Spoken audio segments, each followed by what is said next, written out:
नमस्कार, मैं हूं बिलाल और आप देख रहे हैं मेरे साथ नेशन न्यूज चैनल। चलिए बात करेंगे मध्य प्रदेश में होने वाले विधानसभा के चुनाव को लेकर के। आखिरकार मध्य प्रदेश में जो विधानसभा का चुनाव होगा, इस बार कौन कौन चुनावी मैदान में होंगे। बात अगर हम लोग मंदसौर जिले की करते हैं तो मंदसौर जिले में अभी यहाँ पर सभी सीटों पर बीजेपी का कब्जा है। अब देखना होगा कि जो आगामी विधानसभा का चुनाव होने जा रहा है उसमें यहाँ पर कौन कौन चुनावी मैदान में होंगे, बीजेपी की तरफ से कौन होगा और कांग्रेस की तरफ से कौन अपनी दावेदारी को पेश करेगा। आम आदमी पार्टी भी इस बार जो है मध्य प्रदेश के चुनाव में दस्तक देने जा रही है। देखना होगा कि यहाँ पर आपकी तरफ से भी कौन दावेदारी पेश करेगा। इसी पर विस्तार से बातचीत करने के लिए मेरे साथ मंदसौर से हमारे संवाददाता हैदर मेरे साथ जुड़ रहे हैं। हैदर से हम लोग जानने की कोशिश करेंगे कि आखिरकार चुनाव को लेकर क्या कुछ अपडेट मिल पा रहा है। हैदर, आपको क्या लगता है कि मंदसौर की जो है सभी विधानसभा की सीटों पर कौन कौन दावेदारी बीजेपी की तरफ से, कांग्रेस की तरफ से या फिर और निर्दलीय के तौर पर सामने आ रही है? जी बिल्कुल बिलाल जी, बताना चाहूंगा कि मध्य प्रदेश में 230 विधानसभा सीटें हैं, हम्म। हम्म। जिसमें 231 विधानसभा में और मध्य प्रदेश में भारतीय जनता पार्टी की सरकार है। तो हम्म। ऐसे में क्या शिवराज सिंह चौहान इस बार अपना कमाल खिला पाएंगे या कमलनाथ अपना कमाल दिखा पाएंगे, एक बड़ी बात है। और मंदसौर जिले की अगर बात करते हैं तो मंदसौर जिले की 4 विधानसभा सीट है और 4 विधानसभा सीटों पर भारतीय जनता पार्टी का कब्जा है। ऐसे हम्म। में हम्म। बात करते हैं सुहासरा विधानसभा की, जो कि कांग्रेस के कब्जे में थी, लेकिन हम्म। वहां के जो हरदीप सिंह डंग हैं, जिन्होंने भारतीय जनता पार्टी का हाथ थाम लिया था, तो वो भी हम्म। भारतीय जनता पार्टी के कब्जे में चली गई हैं। और हम्म। अगर जैसा कि आपने कहा कि कौन दावेदार हैं, तो हम्म। मंदसौर विधानसभा सीट से कौन क्या दावेदारी कर रहे हैं, अपना हम्म। दमखम दिखा रहे हैं। तो हम बात हम्म। करते हैं मंदसौर विधानसभा की। तो मंदसौर विधानसभा में हम्म। मंदसौर के लगभग लगातार 3 बार विधायक रहे यशपाल सिंह सिसोदिया, वो हम्म। अपनी दावेदारी फिर वापस से जता रहे हैं। तो वहीं मंदसौर के भारतीय जनता पार्टी के जो जिला अध्यक्ष है नानालाल अटोलिया, एक हम्म। हम्म। युवा चेहरा है भारतीय जनता पार्टी के मंदसौर के जिला अध्यक्ष है, वो भी अपनी हम्म। दावेदारी जता रहे हैं। एक हिंदू नेतावादी के रूप में अगर बात मानते हैं तो संतोष हम्म। शर्मा, हम्म। वो भी अपनी हम्म। दावेदारी जता रहे हैं। अनिल क्यावत जो कि लंबे समय से जिला कार्यकारिणी में लंबे समय से कार्य कर रहे हैं, हम्म। कहीं हम्म। धार्मिक स्थलों में अपनी भागीदारी जता रहे हैं अनिल क्यावत, तो वो भी हम्म। हम्म। करते हैं। तो कांग्रेस हम्म। में विपिन जैन, जो कि वर्तमान में मंदसौर में कांग्रेस के जिला अध्यक्ष हैं और हम्म। विगत और कमलनाथ के काफी करीबी माने जाते हैं, वो हम्म। अपनी दावेदारी कर रहे हैं। महेंद्र सिंह गुजर जो कि कांग्रेस के हैं और मीनाक्षी हम्म। नटराजन के काफी करीबी माने जाते हैं, वो हम्म। अपनी दावेदारी इन्हें पहले भी यशपाल सिंह सिसोदिया के सामने एक बार ये इन्हें चुनाव लड़ा था, लेकिन हम्म। कुछ मतों से ये पराजित हो गए थे। वहीं अगर बात करते हैं सुरेंद्र कुमावत, वो भी अपनी दावेदारी हम्म। कर रहे हैं, जो कि सज्जन सिंह वर्मा के करीबी माने जाते हम्म। हैं। नव कृष्णा पाटिल जो कि कांग्रेस के पूर्व विधायक भी रहे हैं, वो भी अपनी दावेदारी हम्म। जता रहे हैं। और जगदीश सिंह बिल्कुल। जयदीप बंटी, ये मंदसौर हम्म। की एक बड़ी हम्म। पैनल है, जो कि मंदसौर विधानसभा से सीट से अपनी दावेदारी कर हम्म। रहे हैं। जी बिल्कुल। लेकिन हैदर, बड़ा सवाल यह है कि आखिरकार इस बार का जो विधानसभा का चुनाव होने जा रहा है उसमें बड़ा दिलचस्प होगा देखना कि आखिरकार जिस तरीके से पहले कमलनाथ की सरकार बनी, उसके बाद ज्योतिरादित्य सिंधिया बीजेपी में शामिल हो जाते हैं और मामा शिवराज एक बार फिर से मुख्यमंत्री बन जाते हैं। क्या दिलचस्प होगा किस तरीके से चुनावी मैदान में कांग्रेस के कार्यकर्ता नेता उतरेंगे और क्या कुछ मुद्दे रहेंगे जिस पर एक बार फिर से बीजेपी जनता के बीच पहुंचेगी? बिल्कुल बड़ा दिलचस्प ये चुनाव होगा, क्योंकि हम्म। देखा है कि जो 13 साल की भारतीय जनता पार्टी की जो सरकार थी, हम्म। उसकी विकास को मात देते हुए कमलनाथ ने एक हम्म। बार फिर से मध्य प्रदेश में अपना कब्जा कर लिया था। लेकिन हम्म। 15 महीनों की इस सरकार ने रातों रात में राजनीति में भूकंप आ हम्म। गया और हम्म। वापस से शिवराज जी मुख्यमंत्री बन गए। अब उस बात को भी लगभग 3 साल हो चुके हैं, कुछ हम्म। 6 महीनों के भीतर में विधानसभा चुनाव होना है।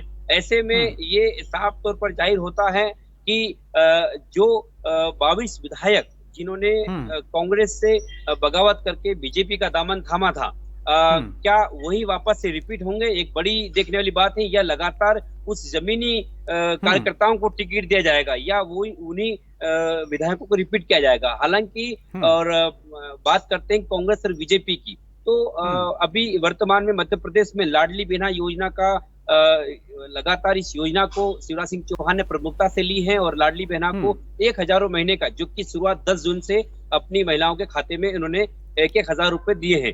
तो वही विपक्ष में बैठी कांग्रेस ने भी 1,500 रुपए देने का वादा किया है और उनके फॉर्म भरा दिए गए हैं, घोषणा भी कर दी गई है और 500 रुपए सिलेंडर देने का भी वादा किया है। ऐसे 5 वादे किए हैं कांग्रेस ने, जो कि इन 5 वादों को लेकर के कांग्रेस एक बार फिर से मैदान में है। वहीं भारतीय जनता पार्टी की सरकार शिवराज सिंह चौहान ने 1,000 रुपए को बढ़ाकर 1,200 रुपए देने का वादा किया, वहीं 2,000 रुपए तक ले जाने की बात कही है। तो सरकार भी इस बात को लेकर के दोनों ही पार्टियां दमखम से मैदान में हैं। तो उसी बात करते तीसरी पार्टी जो आम आदमी पार्टी, लगातार केजरीवाल ने मध्य प्रदेश में भोपाल में एक बड़ा संगठनात्मक भी कर दिया है, उभर के सामने आ रही हैं। लगातार उनके जो विधायक है पंजाब के, वो विधायक आकर मध्य प्रदेश में दौरा कर रहे हैं, रोड शो कर रहे हैं। तो एक बड़ी बात मध्य प्रदेश में इस बार जो चुनाव होगा वो दिलचस्प होगा। जी बिल्कुल।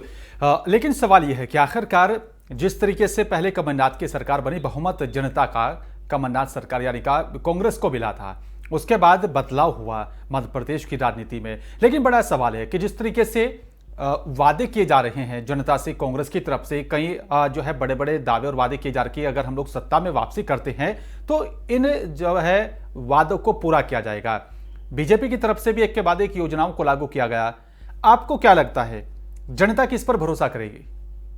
देखिए, एक बड़ा सवाल है जनता किस पर भरोसा करोगी, क्योंकि कहीं न कहीं जिस तरह से देखा है कि कमलनाथ ने भी लगभग 13 साल की सरकार को, उनके विकास कार्यों को जो मात देकर के मध्य प्रदेश में सरकार बनाई थी, लेकिन रातों रात भूकंप आया राजनीति में और इस तरह की सरकार चली गई।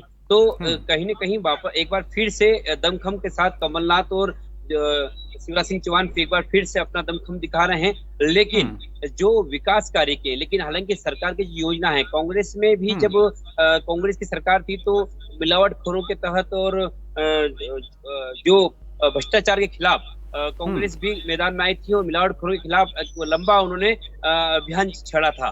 तो उसको लेकर के भी कांग्रेस है और इस बार फिर से दोनों ही योजनाओं लेकर के मध्य प्रदेश में आ रहे हैं। तो एक बताना चाहूंगा, जिस तरह से मैंने अभी पैनल के नाम आपको मंदसौर विधानसभा के जो बताए थे, तो वो मंदसौर मुख्यालय विधानसभा मैंने आपको बताए थे। मैं एक बार थे आपको सुहासा विधानसभा की, जहां पर हरदीप सिंह डंग, जो कि कांग्रेस का दामन थामे हुए थे, लेकिन उन्होंने बीजेपी का दामन थाम लिया और जो भूचाल आया था, जो 22 विधायक जो गए थे, उसकी चिंगारी, यही वो विधानसभा सीट है जहां हरदीप सिंह डंग, जहां से वो चिंगारी लगी थी और पूरी मध्य प्रदेश में इसका बवाल हुआ था। तो वो हरदीप सिंह डंग एक बार फिर से मैदान में अपना दमखम दिखा रहे हैं। तो वहीं बीजेपी से प्रियंका गोस्वामी, जो कि पूर्व जिला पंचायत अध्यक्ष हैं, वो भी अपनी दावेदारी जता रही हैं।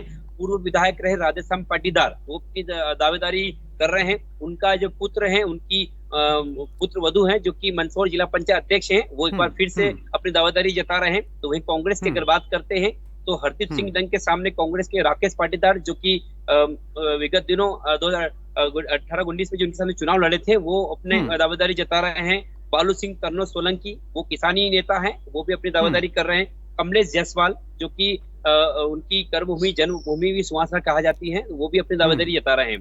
तो ऐसे में बिल्कुल सवाल ये भी है हैदर, यहाँ पर दावेदारी पेश की जा रही है, लेकिन जिस तरीके से बीजेपी का कब्जा है सभी सीटों पर, विधानसभा की जितने भी वहां पर मंदसौर में है, डबल इंजन की सरकार है, केंद्र में नरेंद्र मोदी जी की सरकार चल रही है, राज्य में शिवराज जी की सरकार है, तो कितना विकास मंदसौर में हुआ है बीजेपी के कार्यकाल में, और जनता का मूड अब क्या कहता है उस विकास के बाद, और जो कांग्रेस के दावे किए जा रहे हैं उन दावों के बाद मंदसौर की जनता का मूड क्या है?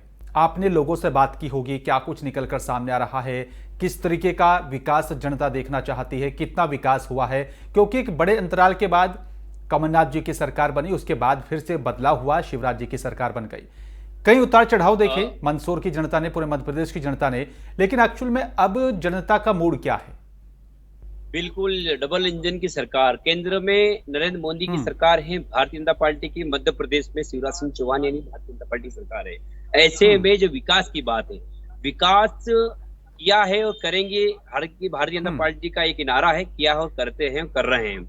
लेकिन जो महंगाई है, जनता का जो मूड है, जैसा आपने कहा कि हमने जनता से बात की, उनके ओपिनियन जानी, उनकी मंशा को हमने जाना, ग्राउंड जीरो पे कहीं हमने मतलब कि जो मजदूर वर्ग है उनसे बात की, जो व्यापारी हमने उनसे बात की, जो दो जो रोज लाते हैं रोज खाते हैं, हमने उनसे बात की, जो जीएसटी भरते हैं हमने उनसे भी बात की है।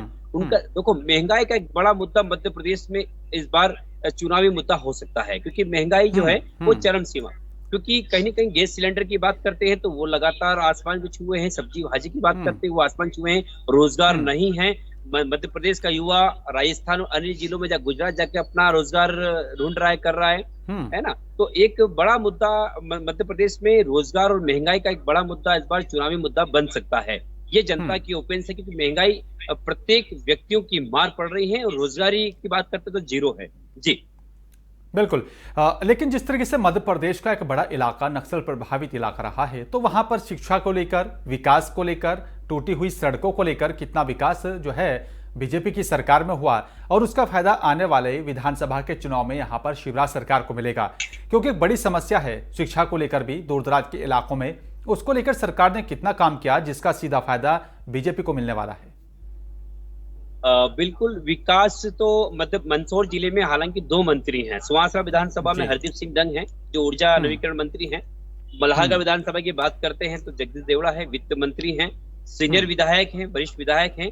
तो ऐसे में मंदसौर जिले का विकास में हालांकि कुछ ब्रिज हैं जो लगातार उस ब्रिज का काम चल रहा है, और रही बात योजना संबंधित, वो उनका प्रचार प्रसार करके जनता के बीच जा रहे हैं। लेकिन वहीं विपक्ष में बैठी कांग्रेस उन बुनियादी मुद्दों को ठीक से भुना नहीं पा रही है। बस कहीं घटना हो जाती है उसको लेकर के किसी राजनीतिक दल का पुतला दहन करना विपक्ष में बैठी, लेकिन जो सरकार कितना विकास किया उन लोगों को अगर कांग्रेस उस मुद्दे को ठीक से भुना नहीं पा रही है। हालांकि बताना चाहूंगा कि मंदसौर जिले में विकास की बात करते हैं तो एक लगातार इंदौर से लगाकर के मंदसौर नीमच तक लगातार हाईवे बन चुका है। 4 और 8 लाइन का काम शुरू हो चुका है, काम चल रहा है। मंदसौर में अंडर ब्रिज बन चुके हैं, संजीत नाका ब्रिज का काम चल रहा है। और अगर बात करते हैं तो रेलवे स्टेशन अंडर ब्रिज बन चुका है, सिताऊ फाटक का ब्रिज बनकर तैयार हो चुका है। तो बुनियादी जो मुद्दे हैं, चाहे वो शिक्षा की बात कर ली जाए, जैसे आपने कहा है शिक्षा, स्वास्थ्य और रोजगार, इन मुद्दों को कांग्रेस ठीक से भुना नहीं पा रही है।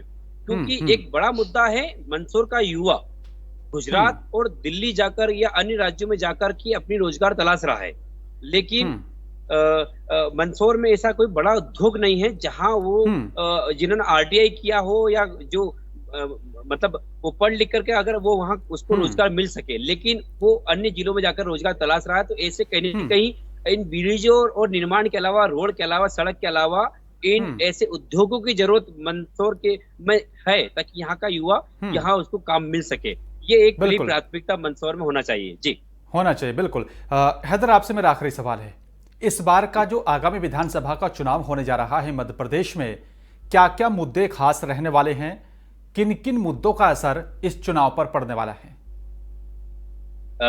बिल्कुल, जिस हिसाब से मैं एक बार फिर से आपको, जैसे कि मंदसौर विधानसभा का मैंने आपको बताया है, सुहासरा विधानसभा का बताया है, मैं आपको मल्हारगढ़ विधानसभा का बताऊंगा, क्योंकि मंत्री जगदीश देवड़ा जी का क्षेत्र है।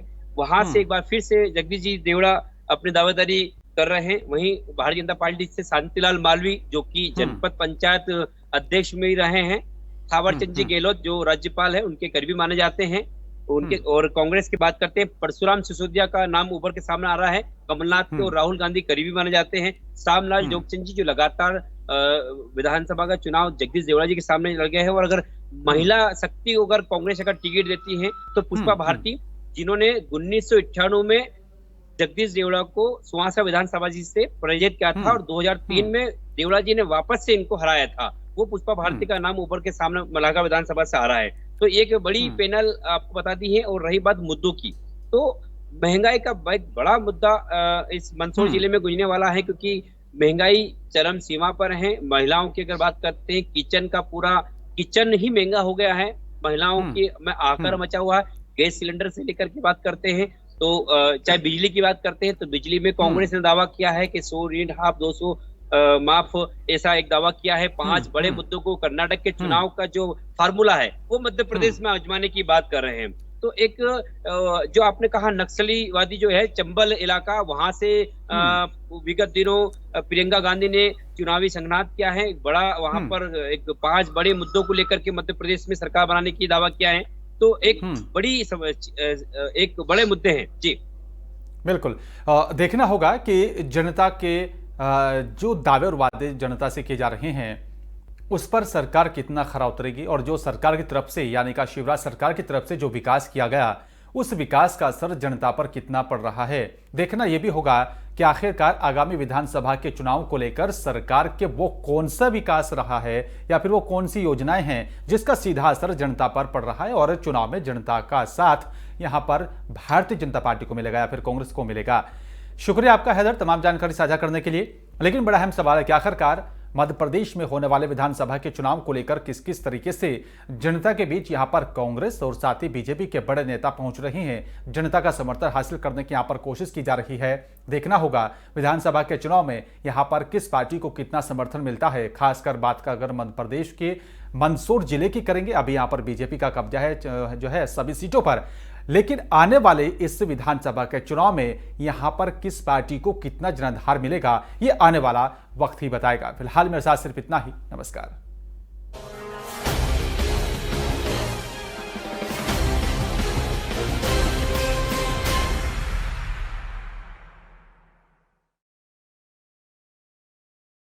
में मेरा जाने का अभी